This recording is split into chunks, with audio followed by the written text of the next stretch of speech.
Let's look at some of these programming tactics that are used against women. This is one I think just about everybody can see very openly because it's so blatant and will agree with. It's called princess programming. That they start very early. They have to start with very, very, very young women when they're children. The inauthentic woman has been socially engineered from a very young age to want to be placated, revered, and pampered. Princess programming is huge in Western culture and starts at a very early age. Through this programming, young women are often taught, here's the list of things they're taught to do and to be like: to value only what can be gained for themselves through relationships with men, to seek only men who can, quote unquote, provide for them, or quote unquote, take care of them, to quote, marry well, to marry into money, etc. To place paramount importance on their own physical appearance, to quote, lure a male, to devalue the importance of their own intelligence, to seek money as their main value system, and even to think that, quote unquote, no man is good enough for them. You'd be surprised how many people teach this kind of a value system to their daughters. It is going on continually in our society. Very powerful form of mind control, that parents are actually propagating unknowingly. And they're doing it through the mass media and movies that project these values right into the subconscious mind of children as well. The primary motivational factor that women are taught to desire through this social engineering is security. This is the psychological dynamic that they are taught to crave from the minute they are out of the womb, practically, by the ruling class. The inauthentic woman is largely motivated by the psychological desire for attachment and security. To them, again, the inauthentic, socially engineered woman, love is seen as primarily as a form of permanence and attachment, rather than a deep familial bond with another human being. Money and government are often perceived by them as assurances of comfort, prosperity, and long-term security. Again, this is a fear response. This is a fear tactic of manipulation based on scarcity mind control, scarcity-based mind control. The primary desire for financial security as a resource for safety can be most readily seen in our culture in the most frequently asked question by a woman to a man when first meeting, which is, what do you do for a living? I have now, independently as a social experiment, asked 107 people this question. 107 people have answered the question the same way. I asked, what is the first question after initial pleasantries are exchanged? That inevitably, invariably, a woman in our society will ask a man during their first encounter when they're first meeting. 107 out of 107 human beings immediately, like that, spit back the answer, what do you do for a living? Ladies and gentlemen, if I stood on the street corner outside this hotel tomorrow morning and asked 107 people on a cloudless, sunny day in an area of the sky where the sun is not shining, just if you look in the sky, what color does it refract? They would not answer blue. 107 people would not give the answer blue to that question. And I'm serious. You cannot get social agreement on a question, on any question, that perfectly aligned on any topic. But that one you can. Why is that? It has nothing to do with mind control. Don't worry about it. Ultimately, the desire for security is the desire for an illusion. There is no such thing as security, ladies and gentlemen. Doesn't exist now, never has existed, is never going to exist. A comet could be on the way to hit this planet in the next couple of days, and our ass would be grass. And there wouldn't be a damn thing anybody would be able to do about it. You think you're secure on a planet, a physical planet, in a solar system going around a star? There's no security here. A cataclysm could happen any day.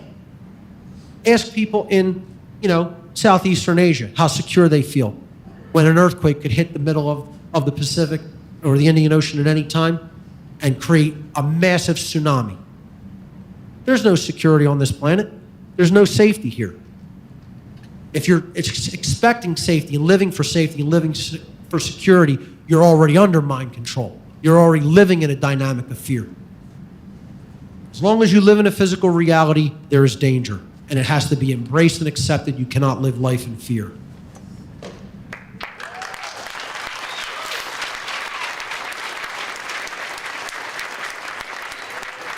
The search for security in a man with money, or the desire to be simply, quote, taken care of by someone else, is an integral part of the ego gratification, me, satanic mindset. Very few want to see and admit the truth regarding this. Most will attribute this to Darwinian theory biological response, this desire for security in a male. Trying to find the most fittest to propagate the genes to the next level. This is the whole social Darwinism and physical Darwinism argument. When in fact, this behavior is deeply ingrained social conditioning. Sadly, most people desire a state of safe and secure slavery as opposed to one of dangerous freedom and its associated personal responsibility. I'm not interested in safety, folks. I'm interested in freedom. I'm interested in my natural rights as a sovereign being.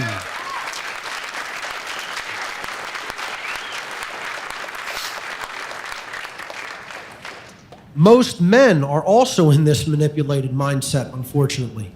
The realization that death lurks around every corner is the state of reality that the authentic man and the authentic woman live in at all times. And they embrace that. They know that no one knows when it's their time. You don't live your life thinking about that. You live your life focused on what you want to do and trying to do the right thing and trying to build yourself up and help to build others up. If you live like that, you're living an authentic life.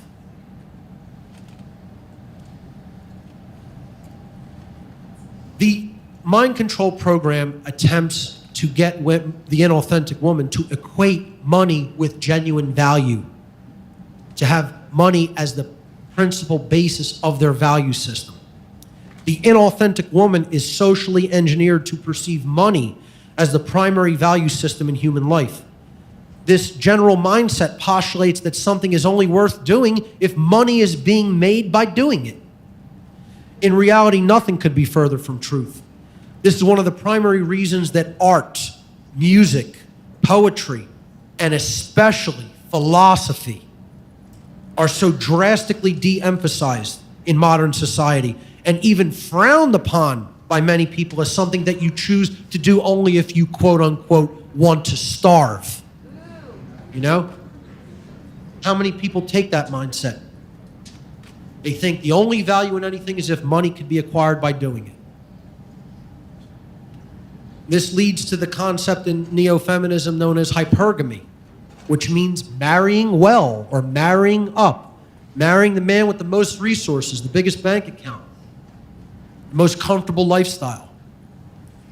When the inauthentic woman meets a man for the first time, the first and foremost question that she asks is, what do you do for a living? Why is it not, do you know the difference between right and wrong behavior?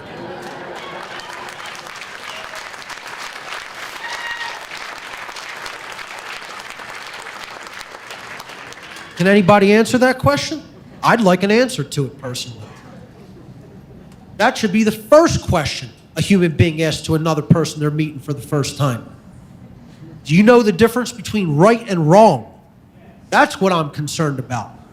That's what I want to make sure you have a deep, full, fundamental grasp of when I'm building a relationship with you. I'm not interested in what you do to make fake-ass Federal Reserve notes that aren't worth the paper they're printed on.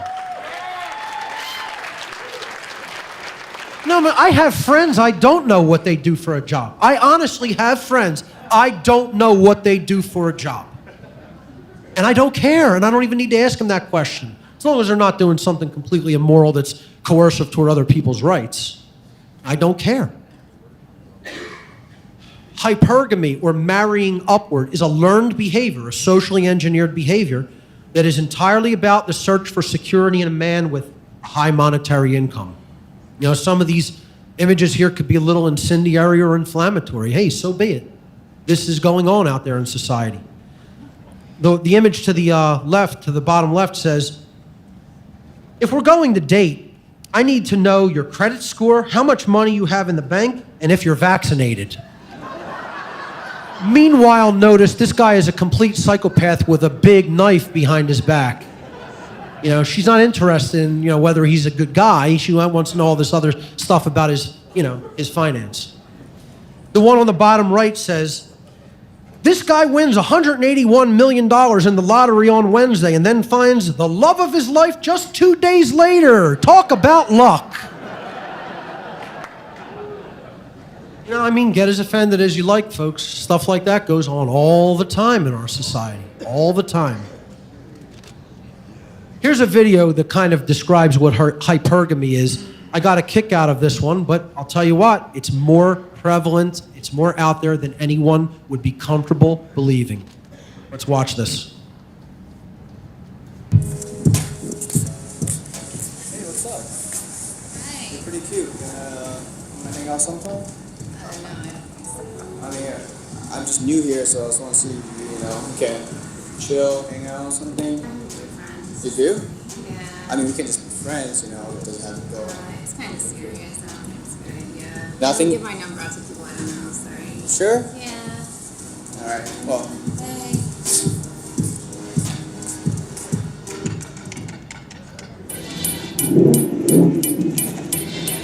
We got $1 million deal going on Thursday. We can't screw this up. Trust me. Yeah, no, it's a simple. About 48 million we're looking at. All right, let me call you back. All right, bye. Hi, how's it going? Hi, good. Are you sitting here alone?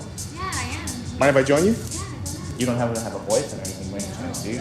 What do you got going on later on tonight? ahead. I'm not doing anything. What are you up to? Nothing. I don't have any plans tonight. I was wondering maybe you wanted to get a drink. Yeah, that sounds like fun. Awesome. Yeah, why don't we... Oh, actually, I'm here meeting up with my boss. Oh, okay. Yeah. I'm going to give him this car. You wash my car? Here you go, boss. I washed your car. Give me a jacket? Got your jacket in the car. Grab my jacket. All right. Would you like me to clean? Yeah. Why?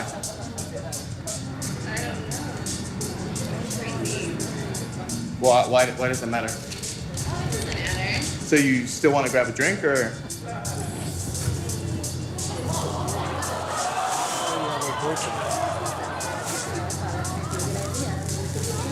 Wait, so do you have a boyfriend or you don't? No, it's not that serious. I guess we could hang out maybe like 10, 15 minutes ago. Yeah, you wanna... But I hate liars and gold diggers. Too bad.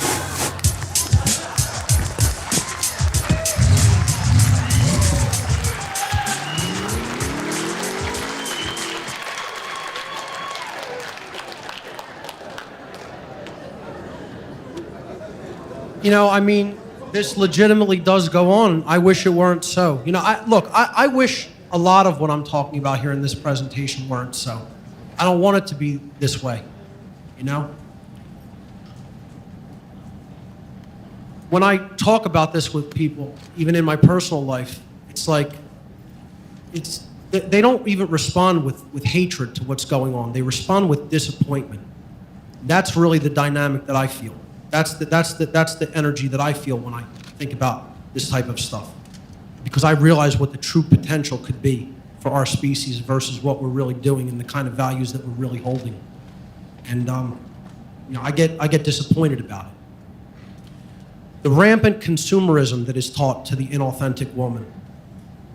The inauthentic women largely drive the world's corporate economy, being responsible for over 85% of total purchases of all goods and services, according to corporate and consumer advocacy studies. This is not only well past the natural expected median, but it is ridiculously skewed. I mean, you would think that, men and women basically, use equal amounts of resources. And so, you would pretty much see a 50-50 median distribution distributed on a dynamic like that, but you don't. 85 to 15. I mean, that's unnaturally skewed. This is not only well past the natural expected median, but it's ridiculously skewed, and it shows just how much corporate advertising is completely geared toward the manipulation of women. It also shows their purchasing power and their power to influence entire societal trends.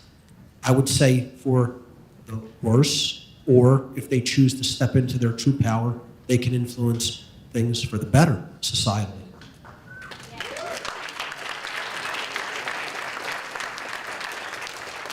Equality versus sameness. The neo-feminist agenda continually reinforces the notion that women are the same as men, not just having equal rights as men, but the same in characteristics and abilities as well. This was one of the main techniques used to influence women to join the corporate workforce, which removed them from their traditional roles as nurturers of the young. Children were then largely turned over to state-run indoctrination, the state-run indoctrination system of public schooling, in order to shape their beliefs and destroy their health and morals. Abandonment issues were also created when children were put into public schooling through parents being absent, both parents in the workforce being absent from the children during the 15,000 hours of compulsory schooling that children are made to endure in Western culture. The state ends up being the nanny or the mother figure or the father figure, because of this. It's a side effect, of the whole agenda to bring women into the corporate working world. Not to say that, women shouldn't have careers. I'm just saying there was an alternative agenda. There was an alternative motive at work when this was done. Beyond the conditioned woman is being socially engineered to love the state. This is what I call the unholy matrimony between women and government. They're being engineered to love the state for the small, tiny perks that they are given by it. On a subconscious level, they've bought into the state as a protective father figure. And this itself is an expression of a parental abandonment issue, or perhaps not having a strong father figure during their formative years. Emotional, spiritual, and sexual connections between men and women are being eroded and may be eventually eradicated by the state. The state continually positions itself to be psychologically accepted, especially by the inauthentic woman, as the provider, the protector, and the husband. The vast majority of women in our society, unfortunately, will not speak out against the state for these very reasons. And ladies and gentlemen, I just have to be honest myself. I mean, when I look at political rallies, it is so skewed. It's nowhere near a 50-50 distribution in mainstream politics where people are trying to vote for a master. I mean, it's like over 75-20. It's over 3/4 to 1/4 female to male distribution, at least, just by my own cursory, assessment of the numbers involved. Why would so many women be directly involved in the process, the governmental process to pick a new slave master? It's a sad thing, but I have to point it out. Just like the numbers in a place like this are pretty equal, very equal, just looking at the audience, because we're highly conscious people who are aware of a lot of these agendas. But I mean, in general, in the movement to just even have less government in our lives, again, it's a very skewed thing where it's largely men, and I would say it's probably an 8 or 9 to 1 ratio in what I would call the freedom movement, or what I would personally call the My Freedom movement, as I talk about. I don't think we have a true freedom movement built yet. I think this is a start of one here at the Free Your Mind conferences and events, but I think people, who want less government want it that way for largely selfish reasons still. And they're not thinking about it from a very philosophical and moral level as such yet. It's slowly building to get into those philosophical principles, but I think it has a long way to go. But even within that movement, it's a ridiculously skewed ratio. And you would hope to see a more even gender distribution, but it's largely, the status distribution is largely toward women, and the freedom-minded distribution is largely toward men, overall in society. Marriage, divorce, and divorce courts. The formal institution of marriage, as sanctioned by the state and religion, of course, is often favored by the conditioned woman, since it brings a personal relationship into union with the violence of the state, which can be used to control men. And this has been traditionally used and steered to the benefit of the female, especially when a marriage ends in divorce. 80% of all divorces are initiated by women, mostly because real-world men don't live up to their pre-programmed expectations. Divorce courts rule drastically in favor of women over 95% of the time. 95% of divorce court rulings are awarded to women in our society. Divorce rates will predictably continue to rise astronomically in our society as long as conditioned women remain attached to the types of unrealistic cultural expectations they have regarding relationships, regarding male-female relationships.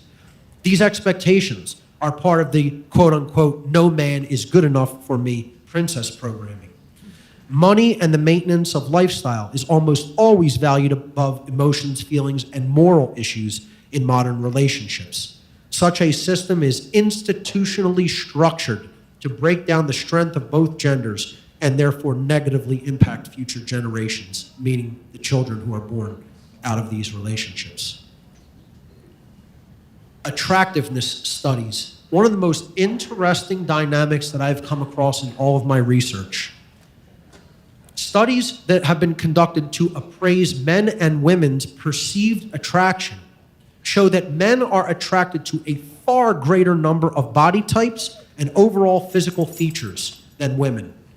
When shown thousands of images of females with very diverse sets of physical characteristics, the average amount of women that in this group of thousands that men perceived as physically attractive was approximately 80%. 8 out of 10 were said to be acceptably physically attractive by the man regarding the thousands of images of women that they were shown in these studies. And this is a repeated result in many different attractiveness studies. Women, however, when shown thousands of images of males with also very diverse sets of physical characteristics, were attracted to an average of less than 20% of men. Actually, the number is approximately 18%. Okay. Now, if you look at the bell curve, and I hope it shows up okay on the slide, I hope you can see it because it's sort of a thin line. Maybe I should have highlighted it a little bit better. Look at the bell curve distribution.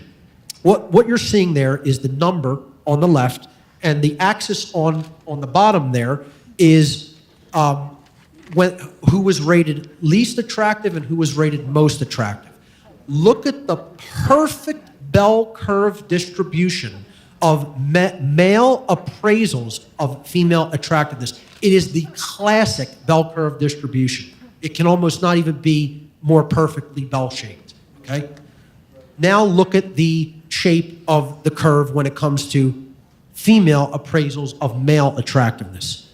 That spike means that the vast majority of men, that spike up on the left-hand side means the vast majority of men that the women they conducted these studies upon found so many men unacceptably attractive. They rated them the least attractive. It's not, the median is not even in medium attractiveness. It's all the way skewed to completely unattractive.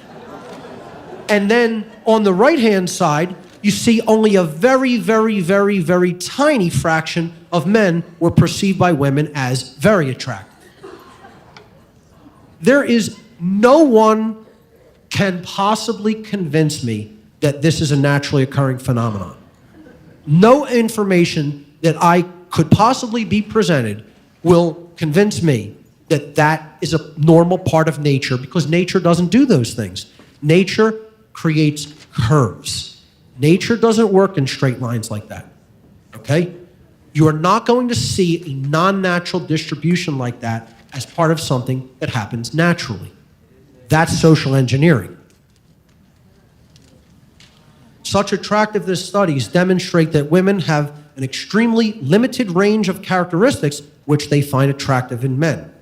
The drastic difference in the bell curve on these studies shows the blatantly skewed and unnatural divergence in women's preferences versus the smooth and naturally occurring median curve of men's preferences. The men's results show a natural selective preference, while the women's results display an artificially inflated selectivity that is indicative of socially engineered perceptions. Of course, many people will incorrectly attribute this divergence to the old, tired Darwinian scientism explanation that this is all about evolution and survival of the fittest, and men can produce an unlimited amount of sperm while women can only produce 1 egg a month and have to be super selective about who they mate with, etc. And this is, absolute bunk nonsense as far as I'm concerned, okay? I mean, again, nature doesn't produce results like that. Social engineering does. Now, here's something that may be new, that very few people are willing to talk about, okay? How many people have seen my cosmic abandonment presentation by a show of hands? Okay, probably less than half the room, but maybe about 50-50. Height. So this section is called Anunnaki programming. Does size really matter? Height is one of the top factors in the minds of programmed women when it comes to desires in male physical characteristics, or any characteristics for that matter. Why should this necessarily be so? Are taller men more moral? Are taller men more intelligent? Are taller men even more skillful than shorter men? The answer is that people perceive height as powerful and therefore desirable. This fact can be observed readily in the height of politicians, the height of CEOs, and other people in positions of power throughout our society. But my question to that is, why should that dynamic even be so? Should height make anyone more qualified for a leadership position? Is height going to increase my skill to perform the set of skills that I need to perform my job? If I'm taller, am I going to suddenly magically do my job better? Maybe if it involves reaching things that are much higher than I. But aside from that, maybe reach, if you're involved in martial arts or boxing, reach comes into play. But, aside from things like that, height does not make a person truly a better human being. Look at the average height. Look at average heights of politicians: 6'5", 6'3", 6'3", 6'3", 6'1", 6'1", and on and on. It's almost like, forget about getting elected by the mind-controlled public if you're under 6 feet tall. It's not going to happen, apparently, because you're just a better leader if you're farther away from the ground, I guess. The number one attractiveness characteristic repeatedly listed by most women in all attractiveness studies as desirable in a potential male partner is repeatedly and consistently demonstrated to be height. In many cases, a man's true moral value system is considered by women only as a secondary factor, if at all. Almost all women on modern online dating sites insist upon knowing a man's height prior to meeting with him in person. Most women will even post their own height on the dating site, as they perceive height as so important that many of them actually believe that men are as obsessed about it as they are. How many men How many men, single men out in the audience go into a dating site and go, oh my God, I gotta know how tall this woman is. Like, please tell me your height immediately. How many? Does anybody here, would that be one of the first things they would ask a woman on a dating site? I guarantee you not one in the room. Not a single one in the room. So what is the obsession with this? Something else I discovered very coincidentally by studying this dynamic and seeing this repeatedly demonstrated online in online forums is there's a bitter hatred by tall women for shorter women. A bitter hatred. Tall women hate short women. Over and over again, I see that this vitriol, this viciousness displayed on forums by tall women to short women because they say, how dare you date the tall men? How dare you take the tall men away from us? We need the tall men. You have no right to them. We're taller than you. We have a right to those tall men. I swear, I'm not making it up. This is an actual quote from a forum. I hate when short girls date tall guys. Us tall girls need them instead. I mean, what is this about?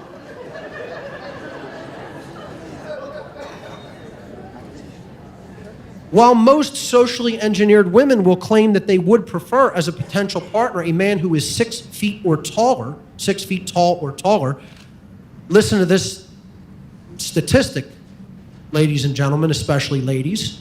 The actual percentage of males in the total human population that are 6 feet 0 inches or taller is exactly 12%.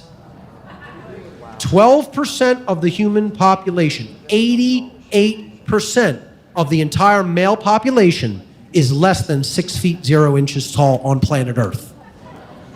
So just think about that as a eugenics strategy to condition women to only want that 12% of the population, largely, not all of them, okay, not speaking in blanket statements here. You are already controlling the population right there. The world height average, the only country on Earth that has an average height of 6 feet, and it is exactly 6 feet 0 inches, is the country of Norway. No other country on Earth has an average height of 6 feet for men. And I'll tell you what, that's directly because of the Anunnaki. That is directly because of the information that I talk about in Cosmic Abandonment. We're talking about the tall blonde people, okay? That's why those genetics are prevalent in that country.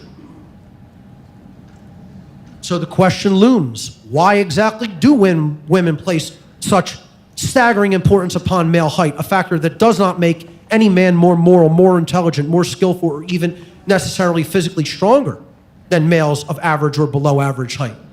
Tell you what, some men who are shorter are built like pit bulls, low center of gravity, low to the ground, and can be even much more vicious and physically dominating than taller men.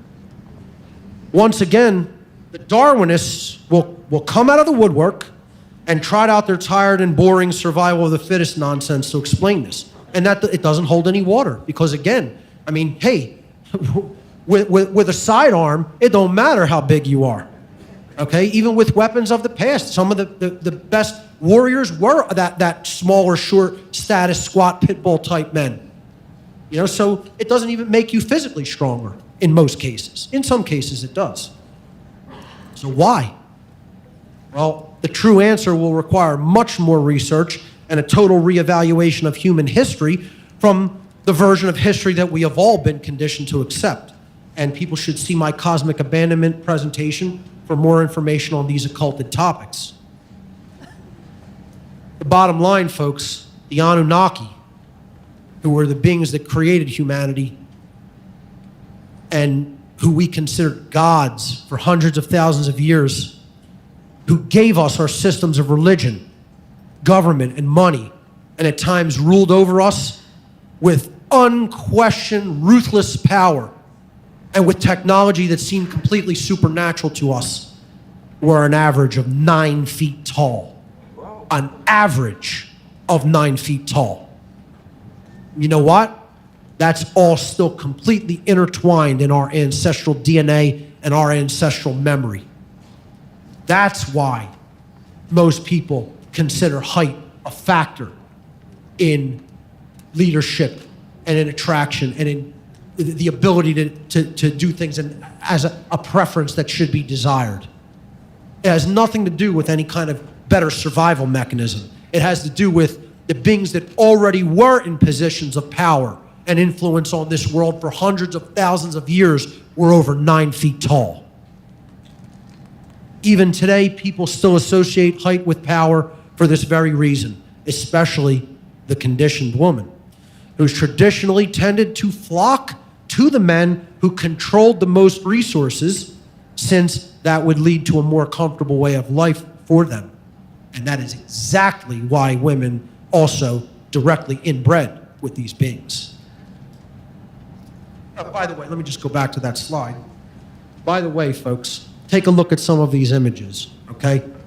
From Sumer on the left there, the god Enki presiding on his throne above other small human beings. I mean, a being like that would be over 12 feet tall, most likely.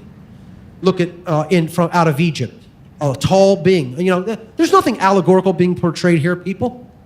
He's holding 3 human beings by their hair. You want to give me an allegory to explain that one? That's how strong they were, too. They could snap a human neck like a small twig. Watch the new movie, Gods of Egypt. You'll see the Anunnaki in action in that movie, also portrayed as shapeshifters. The appearance of confidence, false appearance of confidence in society.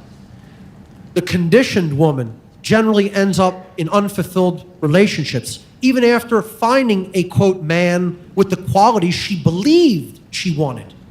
The reason for this is that the qualities such conditioned women were programmed to desire at a subconscious level are almost always in direct opposition to what they genuinely, deep in the core of their being, desired and wanted and needed. This dynamic also works in reverse. A good example of how it works in reverse is the conditioning that inauthentic women receive to desire so-called confidence, and I put that in quotes, quote-unquote confidence in a man. Yet when they encounter men, when the inauthentic or the conditioned woman in our culture actually encounters men who possess true male confidence, they will often attempt to break down that confidence, to rip it down, to ridicule that man, and to call them know-it-alls. What such women have actually been conditioned to do, to want, is the illusion of confidence in a man. Yet when they actually encounter true male confidence in a man, they want to run away from the real thing. The hypersexualization of women in our culture and slut shaming. Now, women are hypersexualized in mass media, in advertising, and in pornography. Yet they are actively discouraged in our society from having healthy sex lives. And this encouragement for them, not to have sex, not to have healthy sexual lives, happens through the neo-feminist technique known as slut shaming. It's very prominent, very prevalent in society. They use this form of social fear as a method of control through media and pop culture. And the fear is an ongoing thing to get their peers to ridicule them. This is done with women and men. Women see other women who have healthy sexual lives, and they say, "You're a slut. You're giving it away." When you can get something in return. It's not about the shared interaction, the shared familial dynamic between man and woman. That is about building bonds and experiencing pleasure and joy. It's about what can I get for it. And this is reinforced by men too. Men see women with a healthy sexual libido and say, "Oh, a slut," or she's undesirable because she's had too many partners. This is absolute, like a neo-puritanical view of sex that is still so prevalent in our society because of religious indoctrination that is still very prevalent in our society. Here's a great quote from an anonymous person on a message board that I encountered when looking up the concept of slut shaming, okay? It says, he or she said, "I think the reason most women have unhealthy sexual lives is because they are trained to hate sex. When I was in school, our sex education classes actually taught us that sex was risky, that quote unquote good girls withhold and avoid sex at all costs, that men only want to use women for sex, and therefore we should be suspicious of all sexual interest, that sex will hurt, etc., etc., etc. There is still the very strong idea that women who like and want sex are slutty and undesirable. And then there are the women who learn to hate sex so much that they actually never experience orgasm, meaning that even when they do have sex, they do not enjoy it, and so they eventually avoid it altogether. Ladies and gentlemen, the disturbing statistic that is reality is that over half of women never experience orgasm during a sexual experience with men. Over half. Not even right at half, more than half. I just want to go back real quickly, if I may, to this other image. You know, look at all the things that women are called, you know, if they have a healthy libido. Easy, fast, whore, dirty, slut, sex kitten, loose, floozy, skank, hoe, wench, tramp, asking for it, sleeping around, hooker, siren, prostitute. That's what most people think just a person with a healthy libido is. A woman with a healthy sex life, a healthy libido is. I mean, that's a disgrace that someone should endure being, you know, called things like that. And women do it to other women. The dynamic of sex as money. To the manipulated woman, sex has largely become a form of commerce in our society, sadly. A business transaction. That's what the actual magical experience, the shared magical experience between man and woman of sex has become in a lot of women's minds, a lot of manipulated women's minds, a business transaction. The desire for money has become completely tied up and twisted into the motivation for any type of sexual relationship between man and woman. The mindset goes something like this.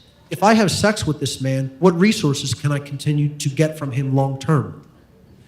Men chase so hard after money for this very reason. Again, the manipulated man. They chase that money to attract women who want that money. Both genders still continue to prop up money as the most powerful religious belief system on the face of the earth. And make no mistake about it, folks, that's what the monetary system is. It is the religion of the bulk of the people on this planet.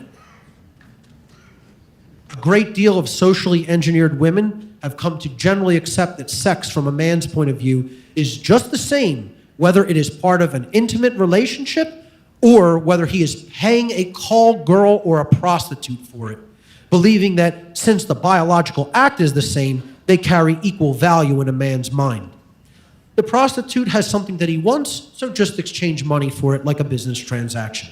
The free will, voluntary and mutual exchange of emotions and physicality as part of the genuine human sexual experience is not alike to quote-unquote paying for it in any way whatsoever. And the genuine man and the genuine woman knows this.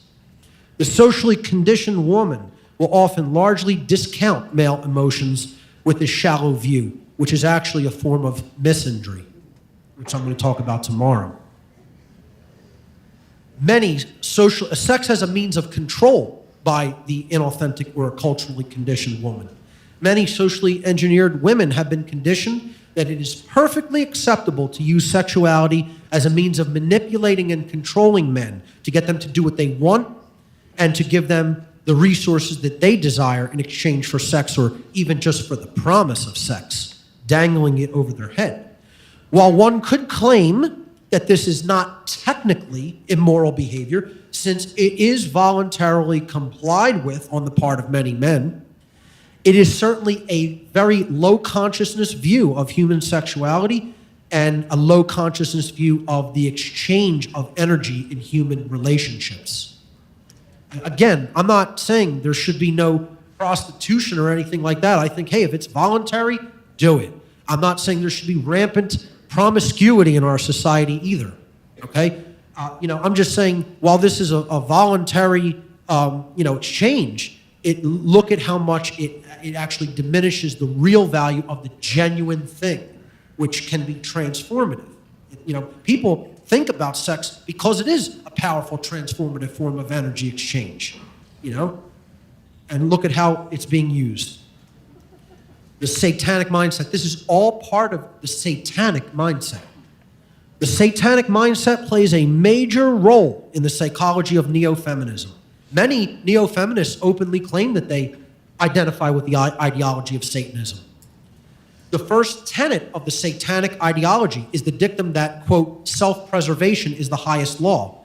Put in other words, the survival and comfort of the physical self is always a more important goal than doing what is morally right.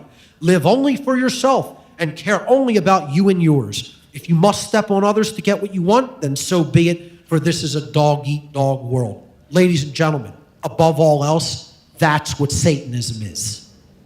Above all else, that's what Satanism is. And most people have no idea that not only is that what Satanism is, but that they're in that mindset, that they are living as a Satanist. The ideologies that clearly define the overarching worldview of Satanism is perpetual me thinking, ego gratification, hedonism, and always wanting to be in control of other people. Would you agree that the vast majority of the individuals in our society subscribe to such a satanic worldview? I know I would. I call their worldview mini-me Satanism. You could look at the real dark occultists who know this openly as Dr. Evil, who are sitting on the Iron Throne or desire to sit on the Iron Throne. But the population is mini-me, who are molded to be like them and to want power over other people in the same respect that the real controllers of our planet want and desire power at all times and places. The dominator or doormat syndrome. What has now become attractive to the socially conditioned, the socially engineered woman, is the inauthentic alpha male who acts as the dominator or the controller, okay, the dominator, or the inauthentic beta male who is the doormat or who seeks to be controlled, what many people in the MGTOW movement refer to as the mangina. The inauthentic woman now desires the corporate cosmo man, the metrosexual, the androgynous hipster, the inauthentic man of every kind. Men also fall for this programming through TV, movies, mainstream media, magazines, and popular music, and seek to become what the conditioned woman is attracted to, i.e., the dominator or the doormat. Again, playing the game of control, either wanting to be controlled by someone else or wanting to control someone else.